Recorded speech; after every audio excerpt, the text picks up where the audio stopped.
গাজীপুরের জয়দীপপুরে শাশুড়িকে শ্বাসরোধ করে হত্যার দায়ে পুত্রবধূসহ ৩ জনকে গ্রেপ্তার করেছে পুলিশ। পুত্রবধূ আরিফা আক্তার উর্মি তার বাবার বাড়ি থেকে দেওয়া স্বর্ণালংকার ও নগদ টাকা শাশুড়ির জিম্মায় থাকা এবং তা ব্যবহার করতে না পারার ক্ষোভ থেকে এই হত্যাকাণ্ড ঘটিয়েছেন বলে পুলিশের কাছে স্বীকার করেছেন।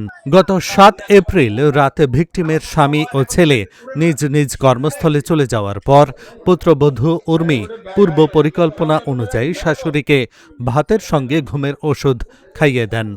ওষুধে কাজ না হওয়ায় তিনি সহযোগী উজ্জ্বলকে বাড়িতে ডেকে আনেন। রাত আনুমানিক ২টার দিকে উর্মি ও উজ্জ্বল মিলে আসমা আক্তারকে গামছা দিয়ে শ্বাসরোধ করে হত্যা করেন। ঘটনাটি ডাকাতি হিসেবে সাজাতে উর্মি নিজেকে ওড়না দিয়ে হাত পা ও মুখ বেঁধে অজ্ঞান হওয়ার নাটক করেন। তথ্য প্রযুক্তির সহায়তায় জয়দেবপুর থানা পুলিশ দ্রুত অভিযান চালিয়ে পুত্রবধূ উর্মিকে গ্রেপ্তার করে।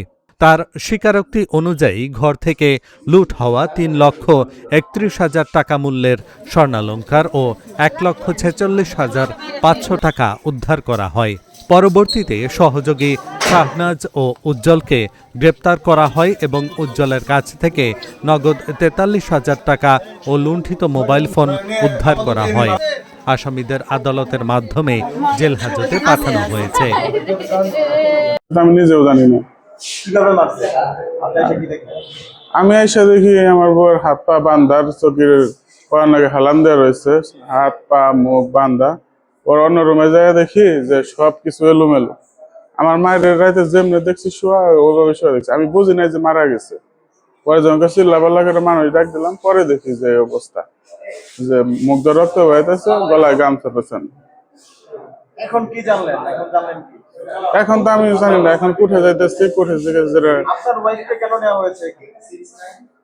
আগে তদন্ত করার লেগে নিয়েছে। এটা তো আমরা তো লোককে শুনছি যে আপনার ওয়াইফ নাকি এখানে মেরেছে। আপনার ওয়াইফ তো আমার রেকর্ডিং, আমি তো সঠিক তথ্য এখন আমি জানি না, আমার কোনো কিছু জানানো হয়নি। এই যে আপনার মাকে আপনার ওয়াইফ মারলো, এটা আপনার কেমন লাগছে? আমার কলজা ফেটে গেছে, এখন আমি কেমনে বুঝাম, আমার মাই আসল সব। আপনারা জানেন যে গতকালকে জয়দেবপুর থানার ফিরোজ আলী মধ্যপাড়া একটি আমাদের কাছে সংবাদ আসে যে একটি ডাকাতির ঘটনা ঘটেছে এবং একজন মহিলাকে হত্যা করা হয়েছে। এই ঘটনার সংবাদ পাওয়ার সাথে সাথেই আমাদের জয়দেবপুর থানার একটি চৌকস টিম সেখানে মুভ করে, অফিসার ইনচার্জ এবং সদর সার্কেল অ্যাডিশনাল এসপি দুজনেই মুভ করে। আমি খবর পেয়ে আমি এখান থেকে মুভ করি। আমরা গিয়ে বিষয়টি দেখি, এরপরে আমরা তদন্ত করি। তদন্ত করার পর সন্দেহভাজন আমরা একজনকে অ্যারেস্ট করি, উজ্জ্বল, তাকে জিজ্ঞাসাবাদ করি এবং এরপরে আমরা এটা উদ্ঘাটন করতে সক্ষম হই যে এটা আসলে ডাকাতির ঘটনা নয়, এটা একটি হত্যাকাণ্ড।